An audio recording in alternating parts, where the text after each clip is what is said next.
یہ تفریح تو نبی صلی اللہ علیہ وسلم نے پسند فرمائی ہے، لیکن ہم یہ دیکھتے ہیں ہمارا عام طور پر کہ رمضانوں میں جس طرح مسجدیں بھری ہوئی ہوتی ہیں، جس طرح لوگ مختلف قسم کی چھوٹی چھوٹی برائیوں سے بھی اپنے آپ کو بچا رہے ہوتے ہیں، لیکن جیسے ہی عید کا دن آتا ہے تو گویا سب سمجھتے ہیں کہ اب ساری پابندیاں ختم ہو گئیں، اور جس اللہ کے لیے ہم عبادت کر رہے تھے اب وہ اللہ ہمیں نہیں دیکھ رہا، اور پھر عید میں وہ کچھ کر گزر جاتے ہیں کہ جو وہ پورے مہینے کے جو ہم نے کام کیے ہوتے ہیں وہ سب پہ پانی پھر جاتا ہے۔ ظاہر ہے نبی صلی اللہ علیہ وسلم نے ایسا تو نہیں کہا، اس طرح یہ کی تو بڑی تفریح تو نہیں بدقسمتی فرمائی۔ کی بات ہے، رسالت مآب صلی اللہ علیہ وسلم کی تو ساری زندگی ایک پاکیزہ زندگی تھی، اسی کی آپ نے تعلیم دی، پاکیزہ تفریح، پاکیزہ مزاح، پاکیزہ لطافت، پاکیزہ ظرافت۔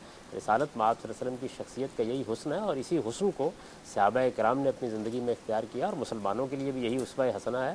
اس وجہ سے اس طرح کی کسی لغویت کا تو پیغمبر کی زندگی میں یا صحابہ کرام کی زندگی میں تصور بھی نہیں کیا جا سکتا۔ ان کے لیے تو ہر دن اور ہر رات اللہ کے ساتھ تعلق کی رات اور اللہ کے ساتھ تعلق کا دن تھا۔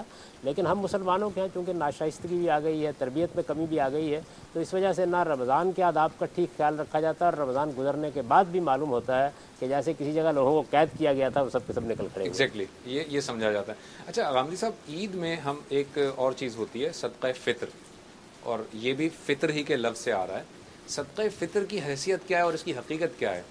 مسلمانوں پر یہ واجب کیا گیا ہے کہ وہ روزے رکھنے کے ساتھ اللہ کی راہ میں کچھ انفاق بھی کریں، اور یہ انفاق گویا ایک لازمی انفاق ان کے لیے بن گیا ہے، ہر مسلمان پر چھوٹا ہو بڑا ہو اس کو واجب کر زکوٰۃ دیا کے گیا ہے۔ علاوہ؟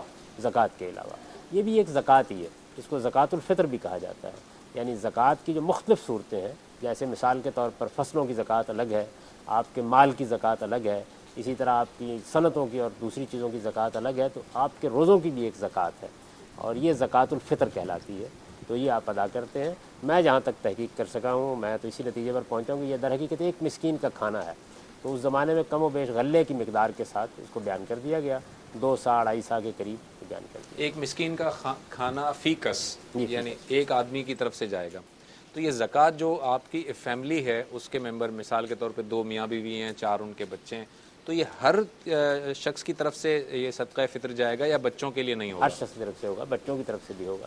یہ چھوٹے پر بڑے پر، آپ کا غلام ہے آپ کے گھر میں، آپ کا کوئی خادم ہے، سب کی طرف سے آپ پر لازم ہے۔ اچھا، یہ بھی کہا جاتا ہے کہ یہ صدقہ فطر کا نماز عید ادا کرنے سے پہلے ادا کر دینا لازم ہے، یہ بات ٹھیک ہے؟ یہ پسندیدہ ہے، ظاہر ہے کہ آپ کو ادا کرنا چاہیے، تاکہ مقصود کیا ہے؟ مقصود یہ ہے کہ جن لوگوں کے پاس نہیں ہے ان تک یہ چیز پہنچ جائے۔ تو عید کے موقع کے اوپر آپ جس طرح اپنے لیے خوشی کا اہتمام کر رہے ہیں، آپ دوسروں کے لیے بھی مسرت کا اہتمام کریں، تو اس لیے بہتر یہ ہے، لازم نہیں ہے، اگر آپ نہیں ادا کر سکے تو بعد میں ادا کر دیجئے، لیکن پسندیدہ یہی ہے، اسی کو حضور نے پسند غربا کو بھی خوشی میں شامل ہو، آپ کے ساتھ شریک ہوں عید کی خوشیوں میں، آپ کے ساتھ مل کر وہ بھی عید منا سکیں۔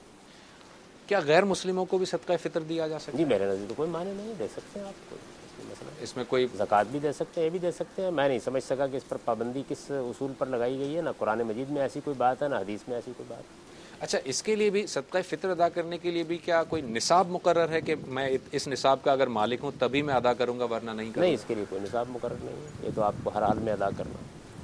چاہے میں زکوٰۃ ادا کرنے کے قابل بھی نہ ہوں تب بھی مجھے ادا کرنا ہے؟ جی، تب بھی ادا کرنا ہے، ایک دن کا کھانا ہے، مسکین کا ایک دن کا کھانا ہے۔ تو جب آپ کہہ رہے ہیں کہ ایک دن کا کھانا ہے، اس کا مطلب میرے کھانے کا معیار کچھ اور ہو سکتا ہے اور آپ کے کھانے کا معیار کچھ اور ہو سکتا ہے، تو اس لیے ہم دونوں کے صدقہ فطر بھی ڈیفرنٹ ہو سکتے ہیں؟ جی بالکل ہو سکتا ہے، اس میں کیا شک ہے۔ ہمارے علماء بھی بالعموم یہ کر دیتے ہیں، دیکھیے وہ یہ کہتے ہیں کہ ایک سا دینا نا آپ نے کو 2-2.5 سیر کے قریب ہمارے حساب سے بنتا ہے، تو اگر آپ فرض کر لیجئے 2-2.5 کلو گرام کے برابر کھجور دیں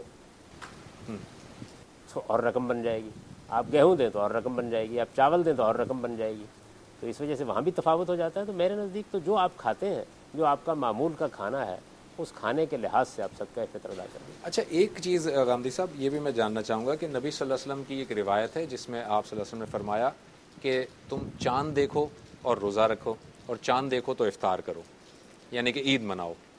تو چاند کا دیکھنا جس کو ہم رؤیت ہلال کہتے ہیں آج، یہ یعنی آنکھوں سے دیکھنا لازم ہے یا اس کی صرف کوئی شہادت کسی اور ذرائع سے بھی حاصل ہو سکتی ہے؟ یہ روایت اس طرح نہیں ہے، اصل میں راویوں کے تصرفات میں سے کچھ بنا دیا۔ اصل میں یہ ہے کہ رمضان کا مہینہ پورا مہینہ روزوں کا ہے۔ قرآن مجید نے یہ کہا ہے کہ جو تم میں سے اس مہینے کو پائے فلیصم ہو، اسے چاہیے کہ اس پورے مہینے کے روزے رکھیں۔ نبی صلی اللہ علیہ وسلم کو یہ خیال ہوا کہ کہیں لوگ عبادت کے تکشف کی وجہ سے یہ خیال نہ کریں کہ 30 دن پورے کرنے ضروری ہیں، تو آپ نے فرمایا کہ الشہر 29 و 20، بھائی یہ جو مہینہ ہے قمری مہینہ یہ 29 دن کا بھی ہوتا ہے، اس لیے چاند دیکھ لو تو افطار کر لیا کرو، یہ ہے اصل میں۔ اس میں رویت ہلال سرے سے زیر بحث ہی نہیں ہے، لوگوں نے اس روایت کو کچھ سے کچھ بنا کر اس میں رویت ہلال کا مضمون عکس کر لیا ہے۔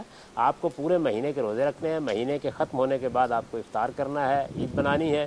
اس کے لیے اس زمانے میں جو ذریعے تھے ان کو آپ اختیار کر سکتے ہیں۔ آج کے زمانے میں سائنس نے آپ کے لیے بہت سی تحقیقات کر کے ہر چیز کو متعین کر دیا، آپ اس تعین سے فائدہ اٹھا سکتے ہیں۔ تو میرے نزدیک تو حدیث میں ایسی کوئی بات بیان نہیں ہے۔